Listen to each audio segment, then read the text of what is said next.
Sneakers and Cleats, the podcast.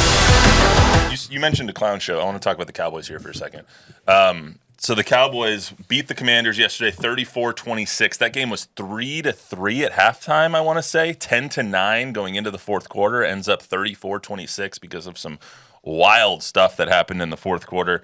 Main takeaways from that game for me, even though they're a 4-7 team, I thought that that's probably their best defensive game of the year outside of the last 5 minutes. Yeah, even though they gave up over 400 yards of offense. Yeah, but you take out the 84-yarder to McLaurin in the last two plays of the game. You take out like a couple of those like weird ones, and they had a really good game. And I think Micah even said it. This was their best game outside of the last 7-8 minutes of the game. I mean, they were killing Jaden Daniels. I don't think there's any question. I mean, because again, the goal is to play complementary football, the fact that they did what they did on offense, being that undermanned with two offensive linemen out, and then having Cooper Rush be, 24 of 32 or something stupid like that. Big plays, they made them, and then they had two kick returns. Everybody did their part yesterday to get that one. Yeah, absolutely. Yeah. Ferguson's out too, and, he just did that stuff that they were doing with Dak, that little throw it underneath. And, he had a couple of long completions downfield to Tolbert too. So, yeah, it was a total team effort. But, all that said, we might not be gushing over the Cowboys if Washington can make an extra point. True. Because if that game goes to overtime and they lose an OT, that would be the most ridiculous kick in the gut of all time after what they did. Well, yeah, Kevontae Turpin, who is phenomenal, by the way. I want to give him his flowers. He is probably the best kick returner in the league, and I don't really think it's that close. He said when he took his kick return back, which was really, really insane to see, that he spin moved like 4 yards away from the guy and still juked the entire place out. He was like, yeah, I thought that was the nail in the coffin. Yeah. And then sure enough, there goes the 84, 87 yarder to McLaurin, and it's all brand new ball game. Yeah, nobody. Ridiculous. You had 8 guys back in coverage, and nobody touches him at all. Even though they pretty much shut him down the rest of the game. This is this one time that Scary Terry got open. Yeah, the defense I thought looked good. Deron Bland, I think, made a difference having him back. I just want to see him and Trayvon on the same freaking field at the same time. I think they do too. Doesn't seem like we're ever going to see it. But yeah, Jordan Lewis is probably playing a little hurt. I mean, there's some guys that are really gritting it out right now, 88 included. I mean, his shoulder's not right. It's no rest for the weary. They're going to be playing against the Giants on Thursday on Thanksgiving. But let's hear from Micah right after the game. This is what he had to say. Yeah, I told you I'm not done yet. I don't plan on tanking. If the higher ups was looking for a draft pick, I hope that's ruined because we got a lot of football left to play. Like I said, as long as I'm a part of this team, we're always going to fight. I'm always going to give maximum effort. I owe it to these guys. I owe it to the fans that come out. I owe it to the brothers in the locker room. So, me not playing at my best and me not being here, I'm hurting other people and their families. So, this is deeper than just, wins. Like, this is, at one point, I think this is just about pride. Like, it's easy to play when we're up. People call us front runners, now playing behind the 8 ball, let's see how we can, handle adversity and see if we can make a playoff run. But we got a long ways to go. We got to win game after game and consistently do that and play good for these next, we got 7 games? 6? 6 games. 6 games. You look at the schedule, it's not unthinkable. The Giants have packed it in, so they're going to win on Thanksgiving Day. Yeah, they're favorites, 4-point favorites. And then you got Cincinnati and Carolina.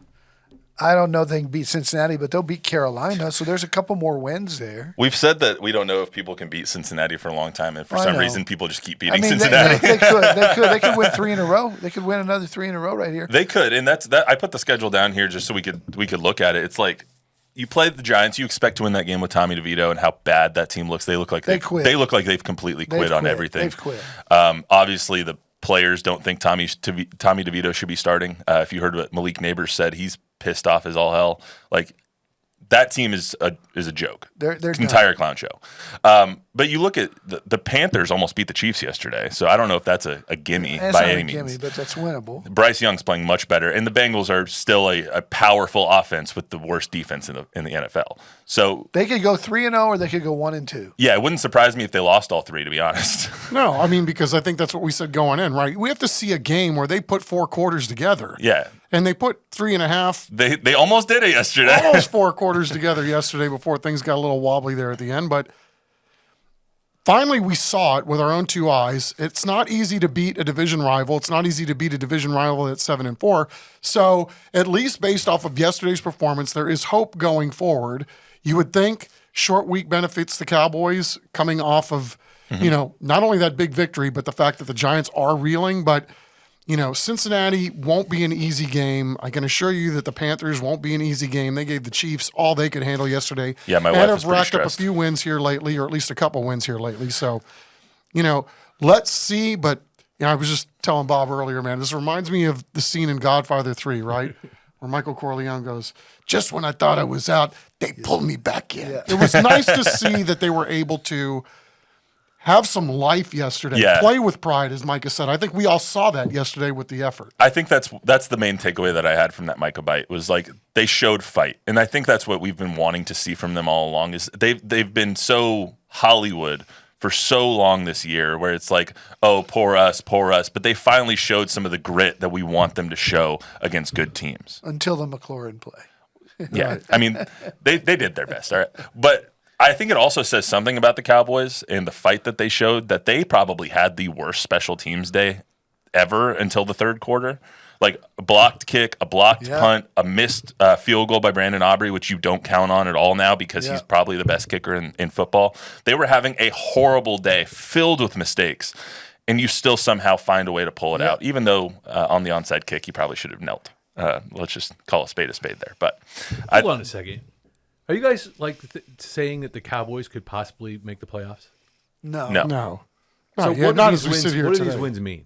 these wins don't mean anything. These wins mean something to Don't the these players wins on just the hurt field. you? Don't they hurt you? They hurt this franchise, but they don't hurt the players. They do hurt you. They don't They hurt the players. Yeah, I mean, in terms of where you're going to draft and all that next year, of course. But I mean, these games are precious, and they're precious to the guys that play in them. Not many people are ever afforded the opportunity to play in an NFL game, much less a season, much less have a career, because careers are so short. And I think that's what impressed me most yesterday. Remember when McCarthy did his press conference with the news of Dak being out for the year? And I said, this dude's got a little pep in his step. You know why? Because now we get to see how this guy can coach when he has fewer options in which to put on the field. Yeah, he's worried about where his kids are going to go to school next year. Can I say, I mean, the most Cowboys thing ever will be when they finish the season 7-10. As predicted by me before the season started. And they re-sign Mike McCarthy to a new 4-year contract. well, again, I don't. If you He might deserve it at that point. if you would have told anybody going into that game yesterday, a 10.5-point dog, you were going to have two offensive linemen that were making their first starts. You had a quarterback that wasn't Dak. You had 88 playing hurt, 87 out. You had over $100 million in salary not on that football field. And then to have, how can you not give Mike McCarthy credit for doing 100%. less with more? I mean, that's where he has made he's made a career out of doing exactly what you saw yesterday. A little bit sweeter, too, having that win over Dan Quinn and all of the former Cowboys on that roster. So.